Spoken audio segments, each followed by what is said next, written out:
कक्षा 9 में पढ़ने वाले प्यारे छात्र छात्राओं, आपको सत श्री आशीर्वाद है। आज हम आपके लिए हिंदी विषय में एक दान शीर्षक कविता है, इसको हम लेकर के आए हैं। और इस दान कविता के जो लेखक का नाम है सूर्यकांत त्रिपाठी निराला।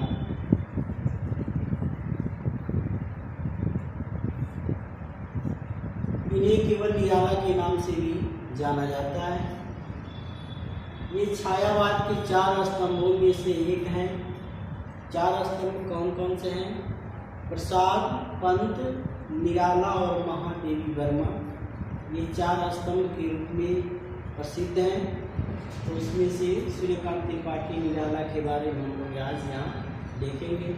क्योंकि यह कविता दान शीर्षक से संबंधित है, तो इसके जो लेखक है सूर्यकांत त्रिपाठी निराला, इनके जीवन के बारे में थोड़ा सा हम ध्यान में करेंगे। सूर्यकांत त्रिपाठी निराला का जन्म सन 1897 ईस्वी बंगाल के महिसादर राज्य के मेदिनीपुर जिला में हुआ था। इनके पिता का नाम पंडित राम सहाय त्रिपाठी था। बाल्यकाल में ही इनके माता पिता की साया इनके ऊपर से हट गया या छाया उठ गया, जिससे इनकी शिक्षा बहुत ही दिक्कत में हुई और इनकी प्रारंभिक शिक्षा राज्य के विद्यालय में ही हुई।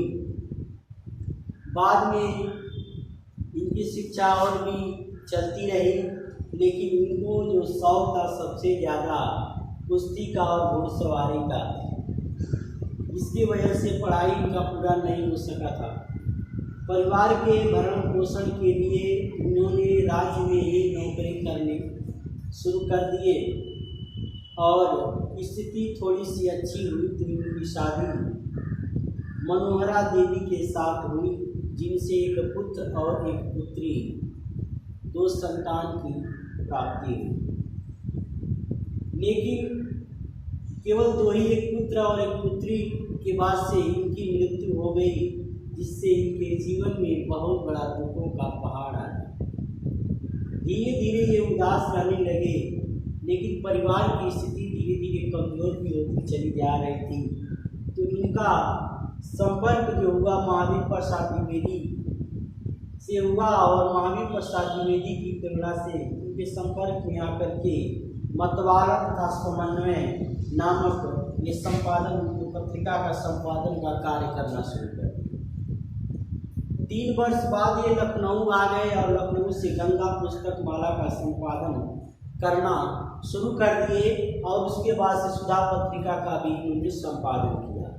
पुत्री सरोज की मृत्यु अचानक हो जाती है, जो उसके वियोग से पूरी तरह से व्यतीत होकर के, दुखी होकर के, उसकी याद में सरोज की स्मृति की कविता लिख डाले। और इस प्रकार हिंदी साहित्य में सेवा करते करते इनकी मृत्यु 1961 ईस्वी में हो गई। इनकी प्रमुख रचनाएं कौन कौन सी हैं यहाँ देख लीजिए।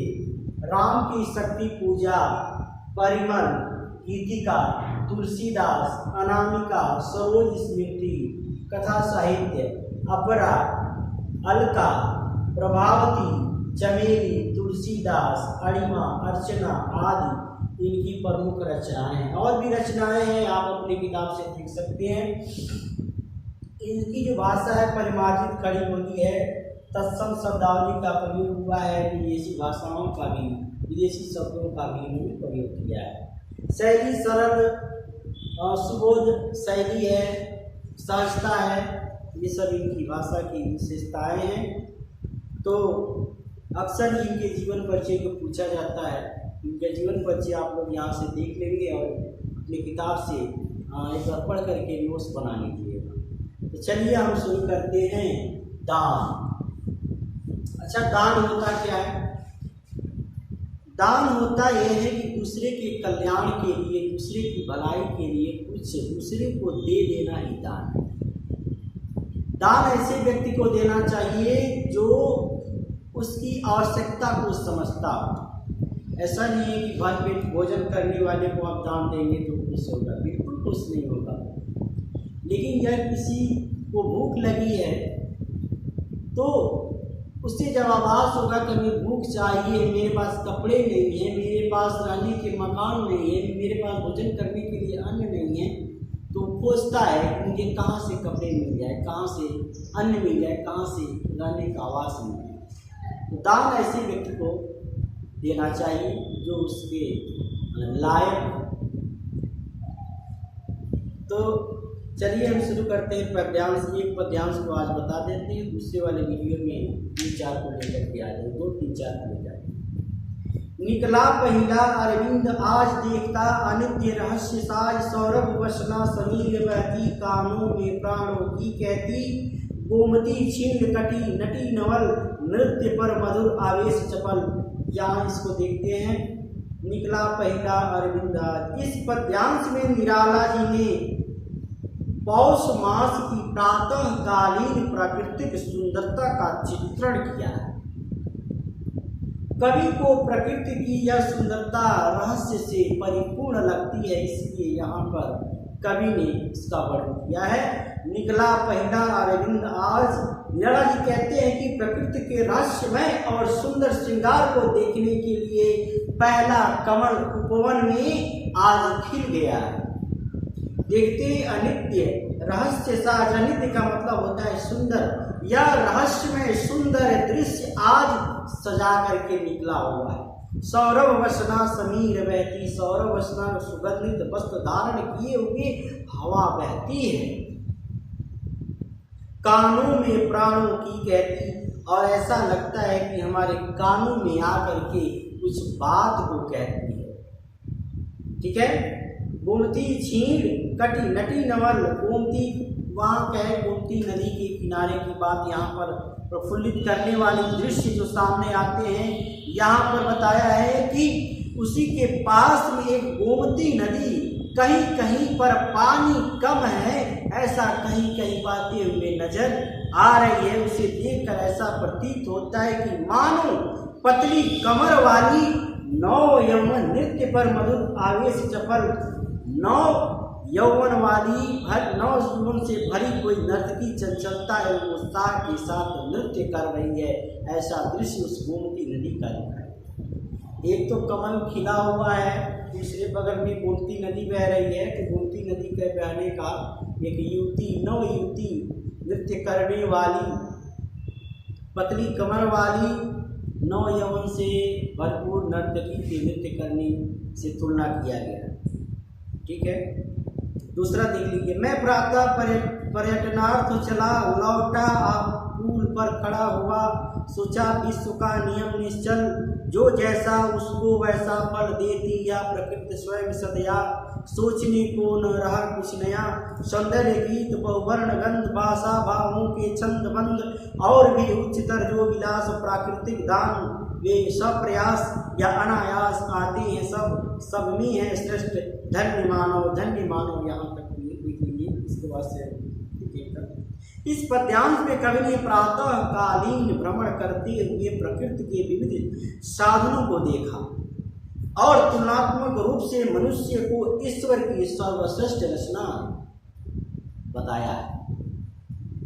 निराला जी कहते हैं कि मैं प्रातः पर्यटनार्थ निकला, सुबह मैं टहलने के लिए निकला था, लौटा, पुल पर खड़ा हुआ और लौट कर आकर के एक पुल पर खड़ा हुआ, सोचा विश्व का नियम निश्चल, सोच रहा था कि यह विश्व का कितना सुंदर नियम है, निश्चय वाला नियम है कि मनुष्य जैसा कर्म करता है वैसा ही उसको फल मिलता है।